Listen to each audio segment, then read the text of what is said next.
Welcome to the Masculine Revolution, hosted by Jeremy Brown and myself, Murphy G. This is episode number 63 with Newnan Time With Harold. Yeah, baby, what's up? What's going on, man? You doing Man, all I'm right? sitting here.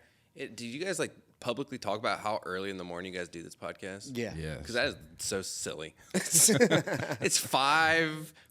No, it's 6. All right, 6 o'clock. Yeah. We rolling. 6:03. It's not too early. It's not as early as it felt. It felt at 5 a.m. when I woke up, and I was like, I'm gonna wake up and go meet some strange men up in a room. Sounds weird, right? It does. Then you do it, and it's like, all right, so far not too bad. Not too Yeah. bad. We good. We safe. Yeah. Yeah. We're safe around here, but just early, you know. That's true. That's true. Yeah. Appreciate you coming on, man, making it. I love it. I'll go anywhere somebody invites me. I heard that. Yeah, super enjoy your content. You know, it's always funny to watch you come up with. I think the watching the interviews you did with the mayors was hilarious. You know, I watching. personally believe that without that, no one would have even voted this last time. And I've been told that by plenty of people. They're like, yeah, you know you influenced the election, right? And I was like, accidentally. Yeah, that was me. Whoops. That's what's up. Sorry. Yeah, Candyland was hilarious. Really? See, Yeah. that one was so boring for me personally. It was like painful to Well, it try was to just- teach it was just an a- old man Candyland while also trying to interview him. The fact that he didn't win anything. Yeah, he it, lost it every was like he single just game kept he came. getting terrible cards. It was hilarious. It was an omen because then he lost the election. It was Yeah. like Candyland predicted See, Keith Brady's that's your influence. right. I don't know the Candyland. power of Candyland. Yeah. So yeah, let's start with you know, kind of what made you start with the parody page and Well, firstly, for people who don't know who I am, my name is Newnan Time. Oh, my jacket's coming off. Newnan Time with Harold. I run a parody page, Facebook, Instagram, YouTube, podcast about Newnan that makes fun of. Not makes fun of is not the right way to word it. Plays around with the Newnan Times Herald name. Website. We have a store. We have a secret book club that I haven't told anybody about. That you just have to find a book and find me, and we'll read a book together. So if you walk around Newnan and you see me, you're like, hey, what book you reading? I'm like, come find out. Secret book club. Just made that up right now. Pretty good, right? Yeah. Yeah, secret book club. Yeah, Facebook, Instagram, website, NewnanTimeWithHarold.com. What made me come up with this idea was it was summer of COVID. So what is that, 2020? That sound right? yeah. Yeah, 2020, which was also the summer of the Black Lives Matter protests. And Newnan was getting hit bad with that. There's a group that probably had like 50 to 100 people walking the square every weeknight, just in protest of the George Floyd stuff. And it started out pretty peaceful. I would go there and I would stream it and stuff with my older brother. And there's one day in particular where the lady leading the protest told the group that there was a racist cop that worked for Newnan. And they went and they kind of cornered him. Cornered him's not the right word. He was already standing against the corner. They surrounded him and started calling him a racist cop and stuff. And so tensions were just really, really high. They went to the city hall and got into a little bit of a beef with Mayor Brady at the time, and they were arguing back and forth. So things just were not fun for Newnan. It was a very tough time with COVID and the Black Lives Matter things. And I noticed that Clay and the Newnan Times Herald were there for most of the stuff, covering things. They asked me and my wife at the time a couple of questions about, why do you bring your kid to protest sometimes? So things were just like annoyingly tense. And I was like, somebody needs to do something funny. We just need a little bit of funny, a little bit of everyone can make fun of each other. Not everything is so serious. Let's just make fun of each other. And so just in thinking in that way and thinking of the Newnan Times Herald, I came up with Newnan Time with Harold. And it started off really, really small. My first Facebook page, I think it hit like 7,000 followers, and then Facebook deleted it because I was making jokes about COVID, and that's something you cannot do. Okay. You cannot do misinformation about COVID. So Facebook was like, no, you're out. So they deleted that, so I had to start over. Now we've started over. Now it's going pretty well. Now people don't realize how long this silly, dumb Facebook page has been around, but it's been deleted several times by Facebook. So I'm expecting it to get deleted again. I'll have to start over. Whatever, I'm not going anywhere. We're just going to keep doing this. I heard that. And you're in rare form today without the mustache. Whoa! Spoilers! I shaved this morning. Yeah, I shave sometimes before I go out. It just depends on what day. And the weird thing is, I can just like go into my backpack and the mustache will come back. It just grows really quick. That's like the most questions I get are, "What made you come up with this?" And "Is your mustache not real?" Like those are the number one questions. I'm like, sorry to disappoint ladies, but I can't grow facial hair. I'm not man enough. I've tried. This is it. This is the best. That's all you got. This is the best. I have no chest hair, which I don't prove that. Yeah, But you can stop there. yeah, right. I got nothing. These are my arms. Look at that. I got Barbie arms. Can't grow hair. Yeah. Well, maybe you will after this episode. Yeah, man. I mean, but I'm in a room. I mean, look at your guys' beards. Yeah. There's a kid back in the corner. He's got more facial hair than me. It's wild. So tell us, what's the positive feedback on that you get from starting what you did? Most of it is positive feedback because, and I try to explain this to people, the goal is not to make fun of people, and the goal is not to confuse people. You can't build a culture that way. You can't build a community that way. You can get a laugh that way, but you can't build a fan base, and you can't build people that want to keep working with you. That just comes from creativity and making friends, being polite. Like, the businesses that know me know that I'm going to help them at the end of the day. Like, just last night, I went to Below the Neck under Redneck Gourmet, and they were doing a comedy show, and they haven't had great attendance for it. So I was like, hey, I'll just go there, and I'll live stream it, and I'll help you guys out. And I ended up getting them, I think the last I looked, we were like 1,100 views for this thing that they usually don't get anybody to see just because I streamed it online. I talked to the owners, like, hey, I really appreciate you doing that. I was like, yeah, if you need help with things that'll just help the community and help your business, just let me know. That's all my goal is to just do fun stuff that nobody else is doing with the businesses. So the people who actually get to know me, tons of positive stuff, great stuff. I've seen businesses go, like, just seeing like the mayor we have now, because I met him when he was like, yeah, hey, can I come over to your house and do your podcast? I'm this timid dude, and I don't know if I'll win or not, but I hope I get to win. And to what he is now, where he's the mayor, like, it's just been cool to see these people who are like, they understand how to use my platform, and I understand how to make people look good. So it's fun when I can work together with the actual businesses and something good comes out of it versus, like, it's fun, but it's not as much fun when it's just some old lady who's mad on the internet. Yeah. Who's like, what you post is not true. Like, okay, cool. Yeah. That's good for a laugh, but that's not how you build a community. Right. So I'm trying to build a community off people with a good sense of humor and creativity, because Newnan doesn't have that. Yeah. I like it.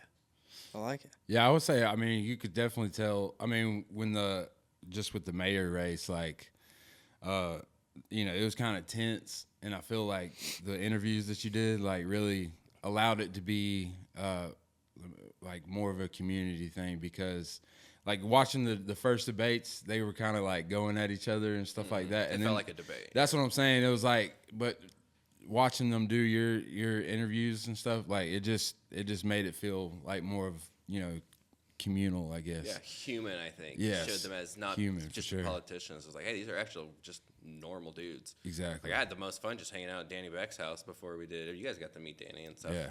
He's real personal. Yeah. He's really fun. I like Danny a He'll lot, just talk. yeah. He'll ask about my life. Like, oh, how's your kid? And I'm like, oh, hey, Danny, how you doing, buddy?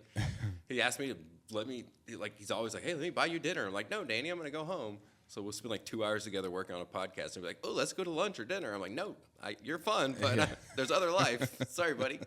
So I love that kind of stuff. That stuff is fun to see all this side of the community that's usually just really serious and boring. Yeah. I get absolutely. bored easily. That's where it comes from. Yeah.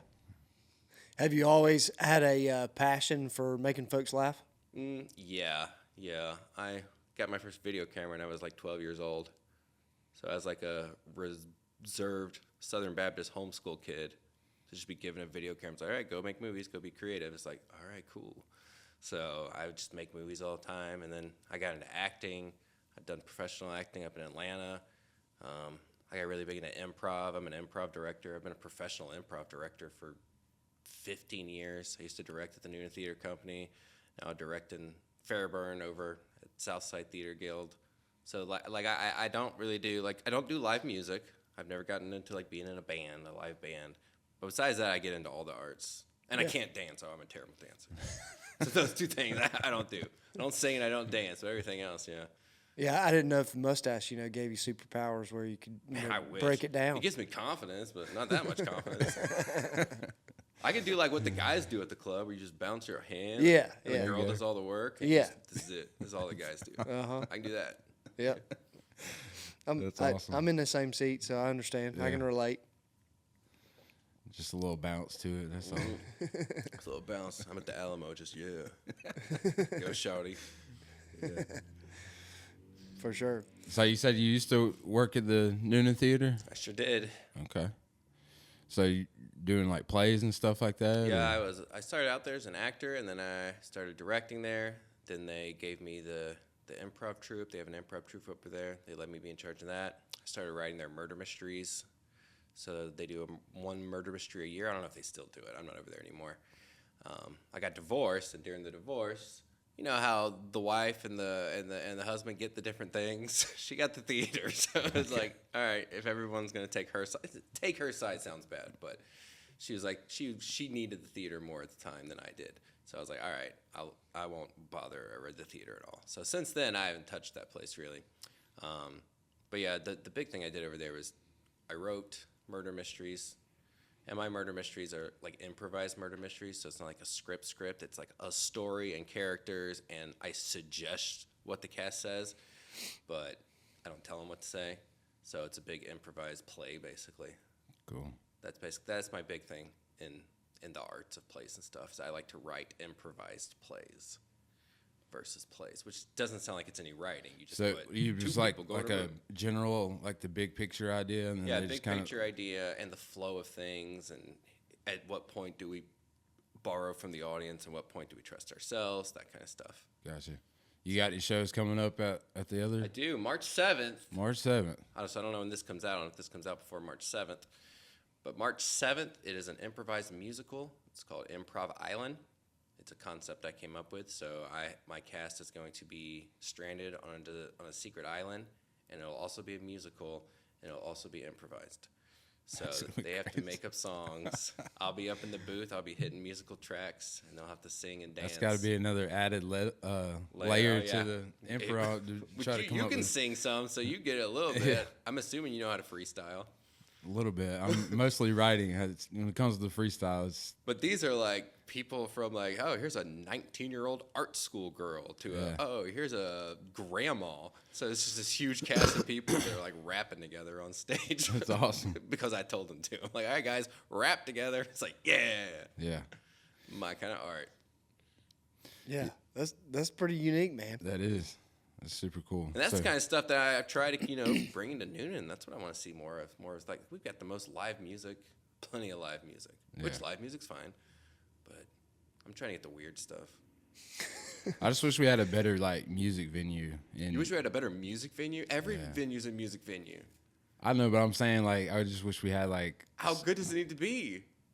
top notch. You want like a Trellis one or something? Yeah, something like that. No, we have plenty of music. Do you go to the Reserve? The Nuh-uh. Line Creek?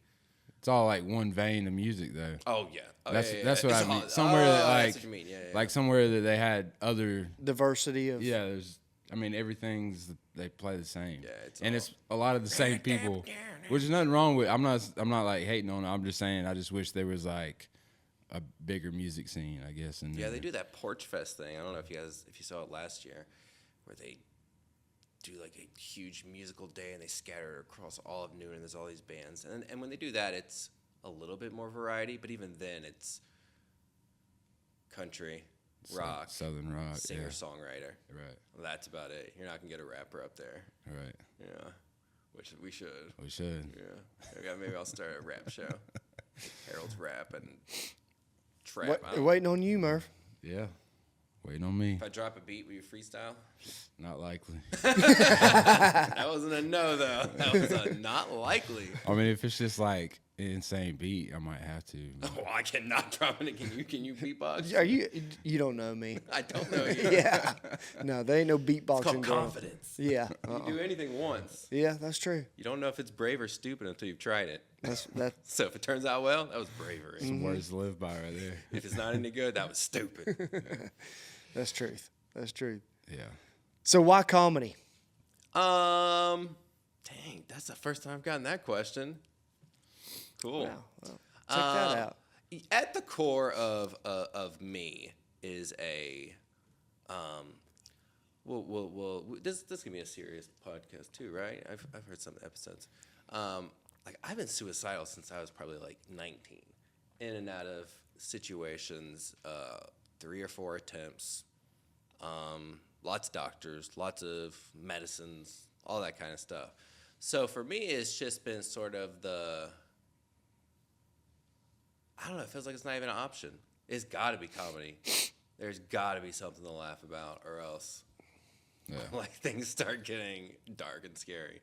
So yeah, since 19, 20, I got diagnosed as a type 1 diabetic in my early 20s too.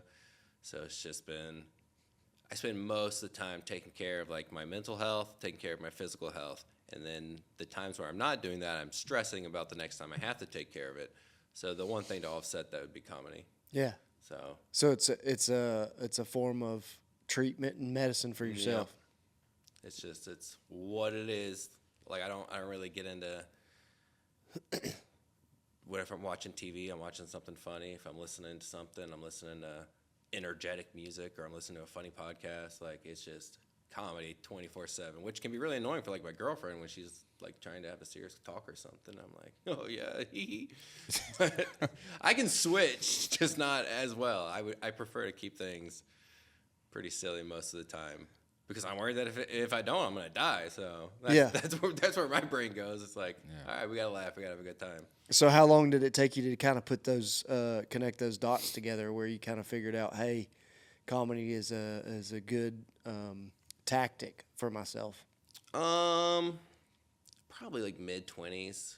I got put in a good situation because I got diagnosed with diabetes, and I was in a situation at the time, I was married at the time, where I didn't have to work, where it was like, hey, you're sick, you got to figure out how to take care of yourself. Hey, you're depressed. Hey, you've got some suicidal tendencies. Stop working, take care of yourself, lay in bed all day if you need to, just figure something out so you can stick around.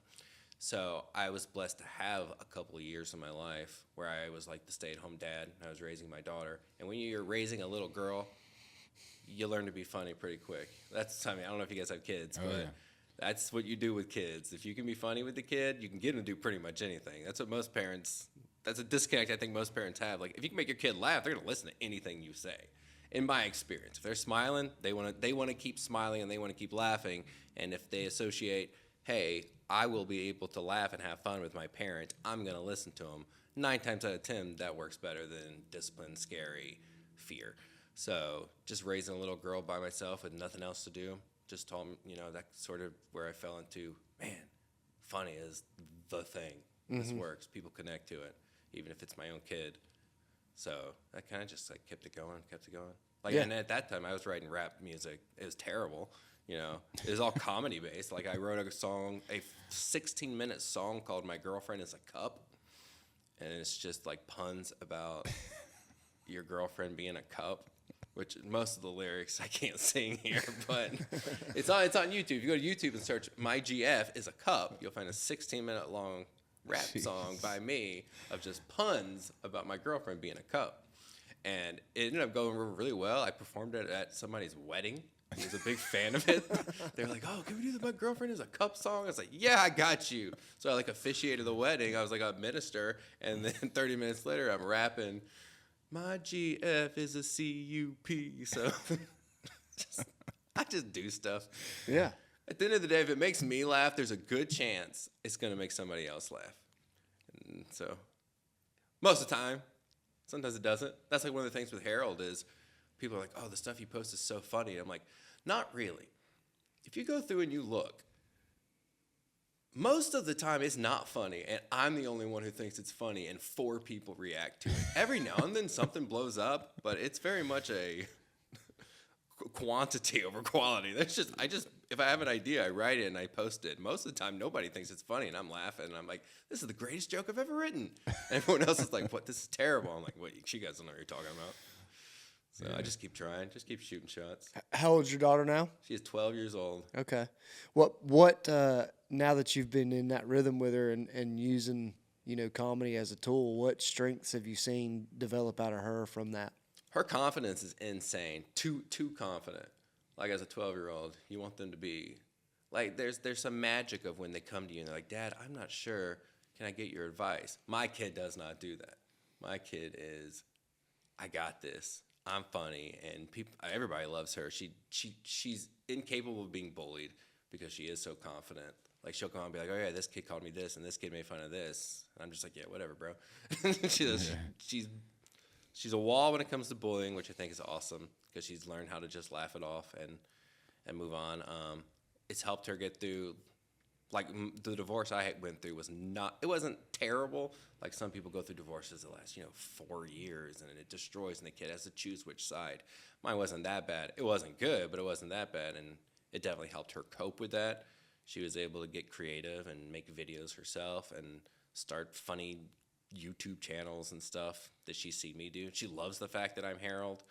Like, if somebody finds out that I'm Harold, her teachers already know who I am. She's like, "Yeah, that's my dad." She walked in the parade with me when I did the Christmas parade. So it was like me, James Shepard, the mayor, and then my daughter, and we're all wearing mustaches, handing them out. So it's like she loves that kind of stuff. So she thinks it's all awesome. That's awesome. So it's the confidence is the biggest thing. I think every guy wants to be funny. I think everybody wants to be funny. That's something that everybody wants. Like at the core, we want to make people laugh, and if you can do that, it builds a big level of confidence that most people don't think about enough.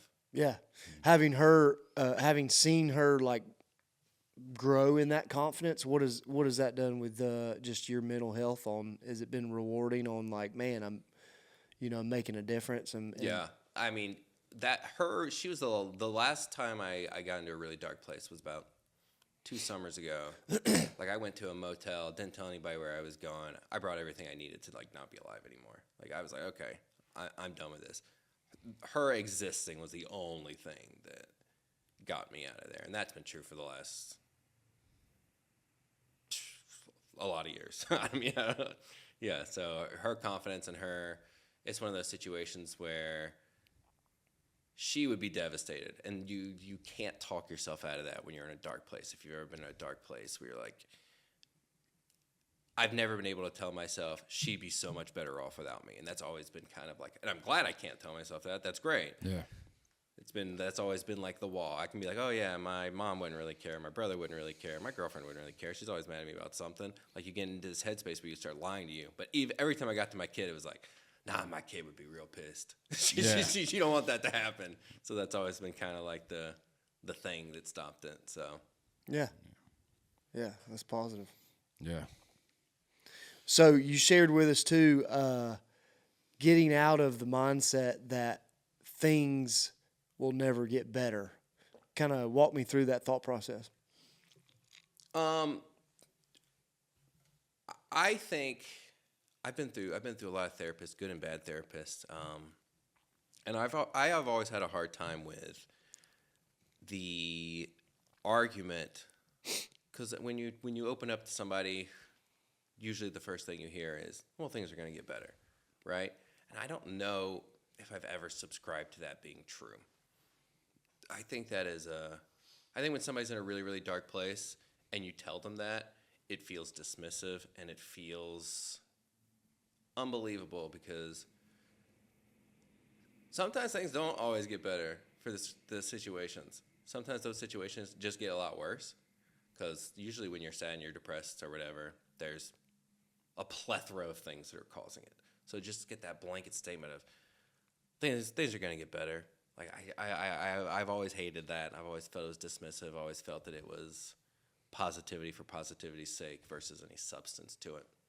And I had a therapist told me, I found this amazing therapist. He was in downtown Newnan, and he passed away last summer. So if anybody's got a good therapist out there looking for therapists, or just a cool homeless guy who has some free time, which I'm assuming most of them have free time. But he told me that thinking about it and says things are always going to get better, it is not how he suggests thinking about it. He said think about it as things are going to change. That even if it's not something in your life changing, honestly, if something in your life changed today, some big thing, that might make a huge influence on everybody in this room right now. Maybe you got the best news you've ever gotten 15 minutes ago, and then you get here and you're in this extra positive way, and it makes you say something really positive that you hadn't thought before, and that inspires him, and then he goes home and he's inspired by it, and it inspires his kid. And so when we think about the fact of things are always going to get better, that makes us sit there and think something really good's going to happen to me. Something good's going to happen to me. And a lot of times it's just something good or something really bad happens to somebody else around you. And it's this ripple effect. And everyone's connected to everything. We're all connected to politics now. We're all connected. I mean, whatever team wins the Super Bowl somehow could trickle down and make a big difference in our lives.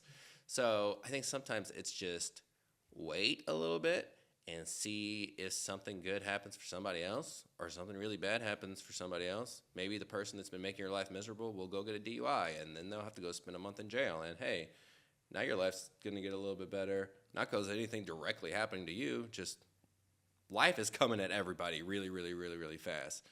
So sometimes just be like, right now for me, I don't know what's going to happen. Things might not get better, but something different will happen. That's a guarantee. Something different's going to happen. Yeah. So that's the advice he gave me that has helped me a lot. Of different is better than being dead. Like, sit around thinking something better is going to happen.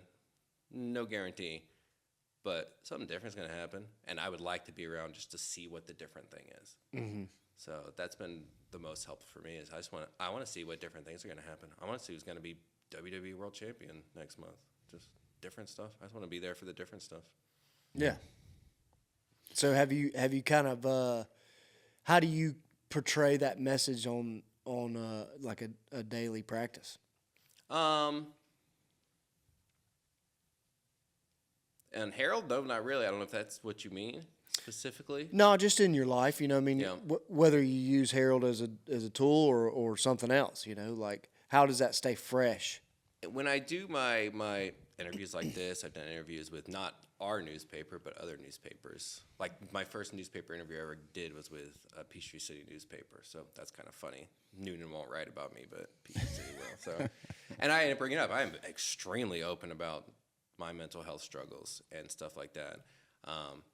So I've gotten more messages from men that are like, hey, I appreciate you talking about it because this is all really serious. And I'm sure you guys have gotten responses like that too, where they're like, hey, I'm not comfortable talking about this kind of thing. So it's really cool that you're talking about it. It's really helpful. Keep doing you, man. Like I get more messages from guys that are like, I really appreciate how open you are about your mental health than anything else I get. So again, I think you have to first show that you're somebody that can be trusted and is interesting before anyone cares about what you have to say. You can't just walk up. Like I think if I just walk up there and I grab a microphone and I go, hey guys, here's my advice on being in a bad mental health state and depression. It's like, all right, whatever. This is just a guy. We can get on TikTok and scroll 50 times and see these messages. You got to be a person that can connect to people. Like I hope somebody asked me recently, what's the hope with Harold? And I'm like, firstly, I have no idea. Just going to see what happens. But like if there is some way to turn it into some kind of like a mental health thing that keeps people from like that's connected to some kind of suicide awareness thing, I think it would be really difficult because it is comedy based. It would be tough for people to buy into the fact that I can do both really serious and really not. But right now it's just building individual relationships. So I think on the big scale, it's just funny nonsense jokes. But then every now and then I build these little individual relationships. Like I met a guy last night at Below the Neck who was having a really, really hard time. He's like, oh, I love your page. It's so good. This is like, and then he said, it's the one thing that makes me laugh during the week. Bam. Okay, now you're in. There's your opening of he wants to be open and he wants to be vulnerable. Otherwise he wouldn't have said that. So that's the kind of cool stuff that you look for. Yeah. Does it touch something inside of you as far as fulfillment, like in that category with like helping people such as that, like knowing that's taking place? And it does, and I wish it did more. And I think that just comes from a place of my own mental health struggles and stuff. Like there's always a little bit of a disconnect to where, like I've had people tell me, all right, yeah, I don't know if I'd be here if it wasn't for something you said or if you weren't there for me. And I wish that really made me feel really, really good. So, and I don't think it's because I'm a narcissistic a-hole. I think it's just because my own mental health, my own past just makes it where I have a hard time hearing those things. Like making somebody laugh, easy. I say something, you laugh, I'm like, all right, cool, instant gratification. Versus I talk to somebody who really opens up and they're like, yeah, I was at a really, really dark place, and thank you for talking to me that night. You really made a big difference. That's way harder to wrap your head around. I could, so I have a hard time with it, but I'm getting better. I'm getting better at doing it. But it's definitely a harder thing to wrap my head around. That, like, mental health stuff is lonely. It's hard when somebody wants to open up and try to bring you in and tell you that you helped. I have a hard time with it, but we're working on it. We're trying. Yeah. How long do you think you've been struggling with that concept just in itself? How long is it taking you to kind of connect the dots to where it's like, hey, I'm actually, like, my passion and how I want to relate with people and create relationships is beginning to make a difference with folks and gain momentum, you know? Yeah. And how long did it take you to kind of see that truth? I've always been involved in like creative stuff, right? So before I started doing the Harold thing, I had a blog where I just wrote about, it was just called like, I don't remember, it was like linton.com or whatever. And I just would write about, it would be like a funny look into the mind of somebody who was depressed and suicidal.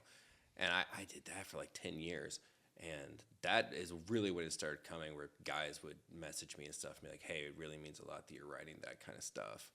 But at that point, they were just like these nameless, faceless internet people. It's different when you get into the community, and now it's some of these big politicians, and I won't name names, or big like some of the conversations I've had with some of the principals around here. Like, people have an easy time opening up to me about the stuff that they're going through, and which is great. I love that about people. I try to make that for a safe spot. So just in the last couple of years, has it become like, I've always known that it exists and that it's something that I care about and it's something I'm passionate about, but it's just in the last 3 or 4 years that it's been like, okay, now there's these people, and I know these people personally, and I can see the faces, and I know the stuff they're talking about because then I see all their stuff on Facebook. Like, it's opened up to be a lot more real versus, like, I tried to do the, I did for a little bit the, where you're on the other side of the suicide hotline. So when somebody's wants to talk to you, they can text you. Like, I did a little bit of where you're on the side of the person that is texting to try to help, and that's good. Like, but it's so different. It's just, you just see these texts. It's just text, and you're following a formula, which the formula is proven to work and all that. I'm not saying to not, that text service has saved my life plenty of times. But it's very different when it's like these people that I'm sitting with and I'm learning from and are going to influence the whole community depending on what kind of moods they're in. It's definitely made it a bigger deal than it used to be for me. Yeah. So explain to me, like, if I'm tracking, where it's like you started off with kind of an internet presence that was just, pushing stuff to consume. And then there was a transition at some point where it still putting stuff out there that people can enjoy and partake in or whatever. But now you're kind of crossing the threshold of connecting with community and people in the community directly and trying to build face-to-face relationships. Mm-hmm. And those cross paths on the platform that you're using, but you're really gaining momentum with creating real relationships with real people instead of just having just random conversations. When you experience that, what has shifted mentally as that's that's taking place and evolving? Yeah. I guess it really because the two different things I do on the social media are very different. One is, here is a parody joke about, let's say, Foundation Church was built on the wrong foundation and their building's crumbling. Terrible joke, but there you go. There's that, and then there's, hey, I sat down for 45 minutes with a small business owner who's going to end up crying in her interview as she opens up about all the things she's passionate about and tells you about it. Like, the two different things I do are very, very different. So sometimes I get confused about what my brand is. Is my brand a bunch of lies, a bunch of jokes, just trying to make people laugh? Or is it sit down, here's an intimate interview with Danny Beck where I make him go through a Rorschach test and he talks about his feelings? So it's like, what? Sometimes I don't even know what I am. That's part of the fun, because at the end of the day, it's just a silly Facebook page, whatever. I can experiment with it. It's my one life. Got to do it. So the transition, I don't know exactly when the transition started happening. It really hit when James Shepherd, the current mayor, just messaged me and was like, hey, can I be on your podcast? I heard about it. And having him come in there and talking to him for 2 hours really kind of like put it on the map of, like, I wasn't planning on it being as personal as it is. So I like it more. Like, I like this part of it a lot more than I like just waking up and being like, all right, let me get on the Newnan Times Herald and the Cowitas Newnan Scanner traffic page. What are some real news stories? All right, Mr. Personality was actually Willy Wonka. LOL. And then the chocolate factory is in the basement of the Carnegie Library. Haha. So, like, I get way less fulfillment from that as I do doing things like this. Like, I'm doing this podcast. I got another podcast that there's a friend of mine who's trying to open another podcast in noon, and he's like, yeah, I want you on the first episode, so I got to go do that. Then I have to go see my psychiatrist at 1:30 today. So I like this stuff a lot more, but it's not really – it's hard to figure out how much of this I can do while still being the thing that everybody follows. So I don't know if I'm just worrying too much about it. I should just do whatever I want. But this is the stuff I like. I like this stuff. I like doing the reviews of actual places. I like the interviews. I like the videos.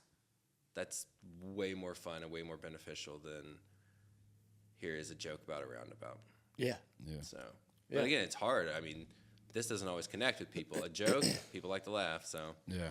So I've been having a hard time in the last 6 months since I started talking to James Shepherd of figuring out the balance of, because I also do, like, I host trivia and I host stand-up comedy shows, and I'll go to the Porch Fest. They haven't announced this yet, so maybe I shouldn't say, but currently I'm supposed to, like, host Porch Fest that's coming up in May. That'd be like, awesome. That kind of stuff is all very, very different than a nameless, faceless person pretending to be the Newnan Times Herald making a joke. Right. So finding that balance is tough. I think I'm doing okay because we're still growing. The feedback I get is really good.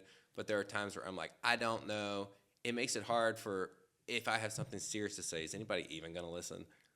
Or they're just going to be like, oh, that's just that guy who makes jokes. Like during the mayoral race, somebody, one of the candidates was like, hey, you should endorse one of us. It would make a big deal. He didn't specifically say himself, but he wanted himself to get endorsed. And I was like, I don't think it would help. I think if I, with my page, endorse someone, they think I was joking, and they'd be like, oh, okay, well, we're not voting for that guy. Yeah. So there's a tough balance that I'm hitting now of how much of the real personality versus how much of just jokes. So I'm kind of stuck. Yeah. And I'm not sure what to do. Well, I mean, from you just sharing with me, I would say I would encourage you to, like, I wouldn't necessarily use the language stuck. My encouragement would be you're learning and you're seeing an impact on both sides of the table.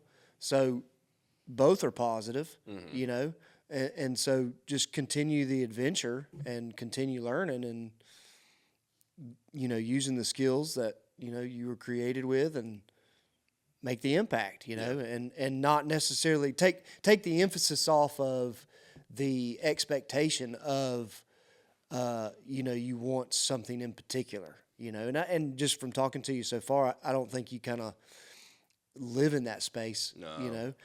but the negative thought processes that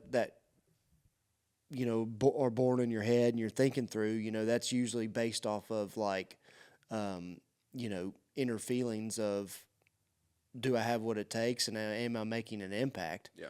And so, look at the facts and both sides of building a relationship and bringing, fun and making people laugh, can they're a good team, is what I'm saying. Yeah. And so just keep going, Yeah. Keep going, man. I mean, that's the thing that I've learned just with relationships is, people, everybody kind of wants to be heard.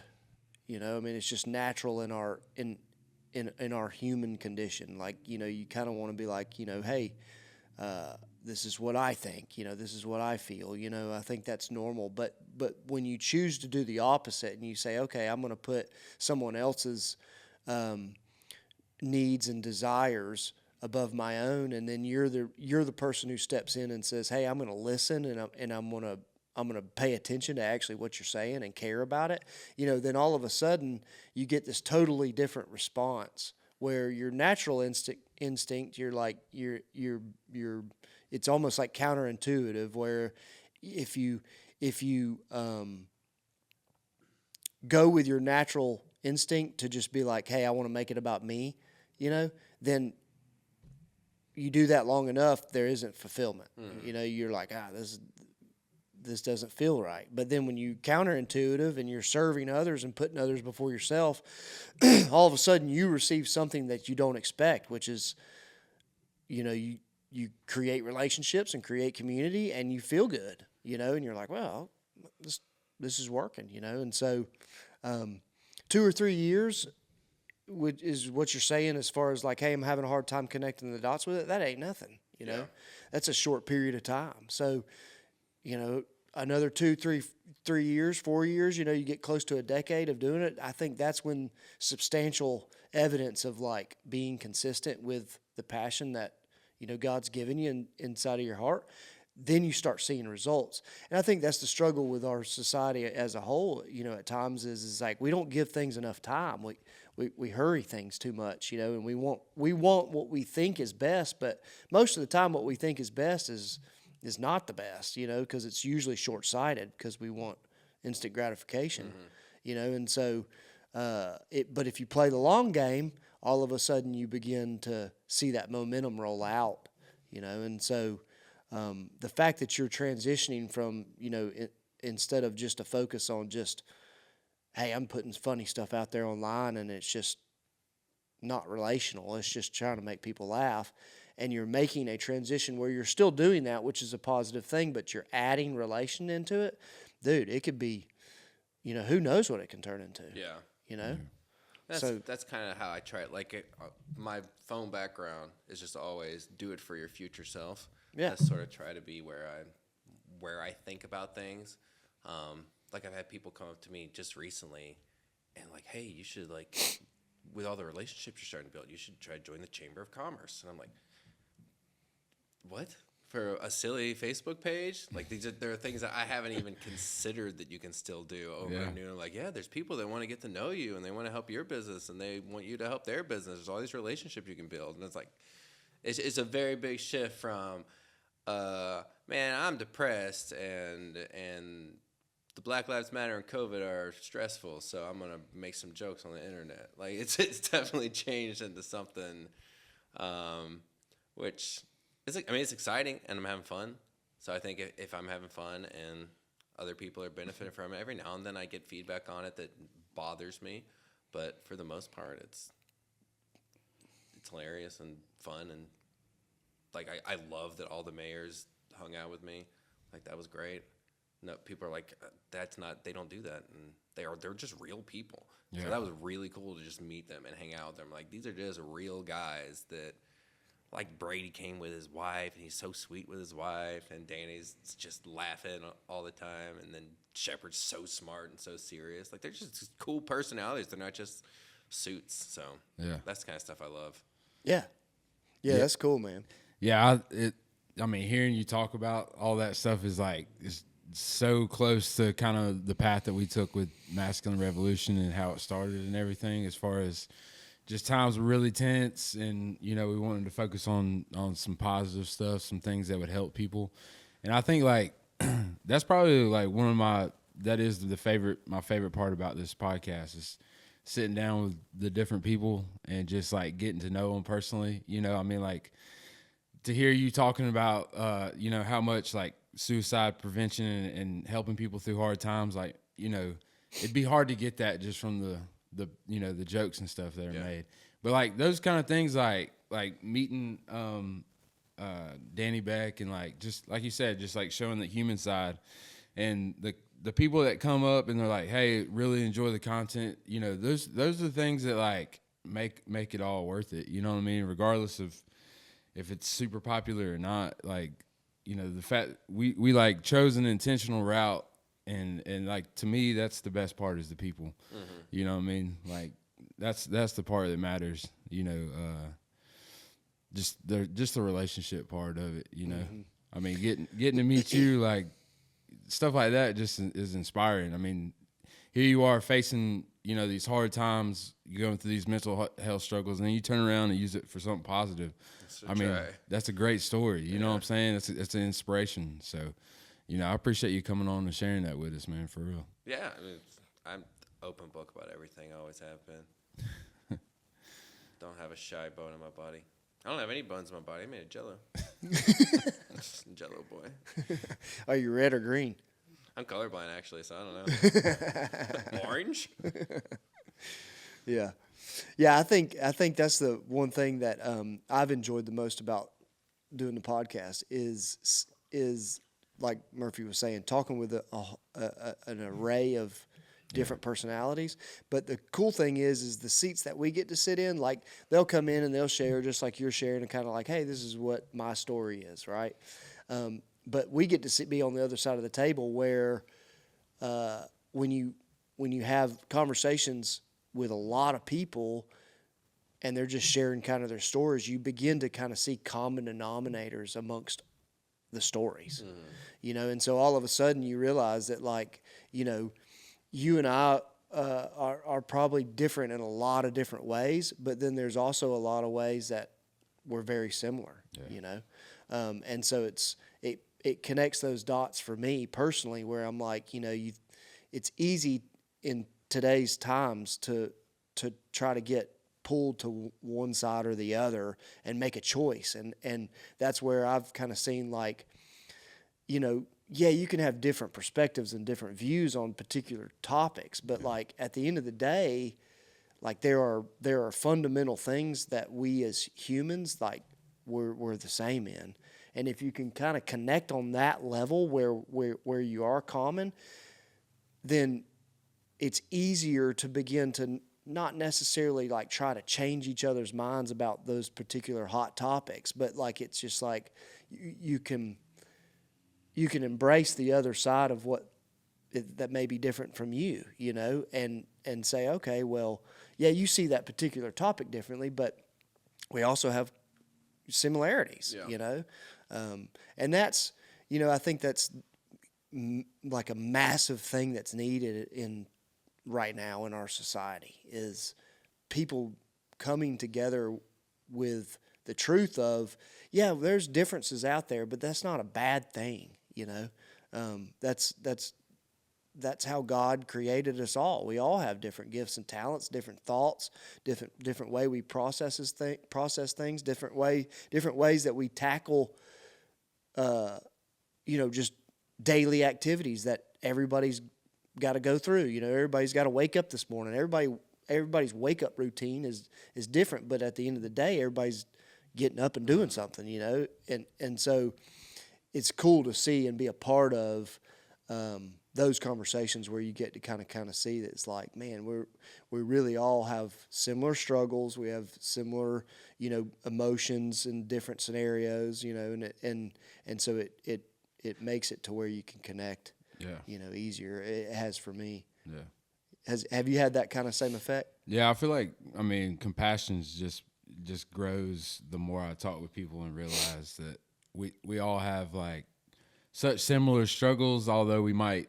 vocalize it different. Like, you know, you went comedy route. For me, like, writing music was a huge way to deal with my feelings and stuff like that. And so it's like your outlet was to make a comedy joke about stuff. Mine was to, like, try to figure it out through writing lyrics, you know? And so it's like, that's what I'm saying, though, but, you know, you might see each other on the street and you might think, oh, we don't have that much in common. And then you sit down and talk with somebody and realize, oh, okay, you know, we just different venues or avenues for how we dealt with that. You know what I'm saying? So, I mean, that's to me, like you gotta have to have a sense of humor, because if you turn on the news, it's like, I can't believe these people are leading the world right now. Like, just the way that people communicate with each other and leadership is nuts, you know?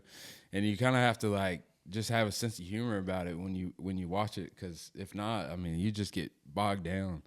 And I feel like that's what a lot of people do. They allow that stuff to infiltrate their mind, and then they get upset, and whatever hot topics on the news is something that matters to them. But it's like, it's really community is the key to it all. Yeah, that's one of the big things you hear all the time now is you're privileged or you're not paying attention if you're not really angry at everything going It's on. like, man. And that thought, thinking like that exhausts me. Yeah. The idea of you have, if you're not angry about this specific thing that I am angry about, you do not care, and we cannot connect it. And there's a new thing to be angry about every day. There's always Never new things stops. to be angry about. You can find something somewhere to be angry about all the time. Yeah. But you're going to destroy your mental health that way.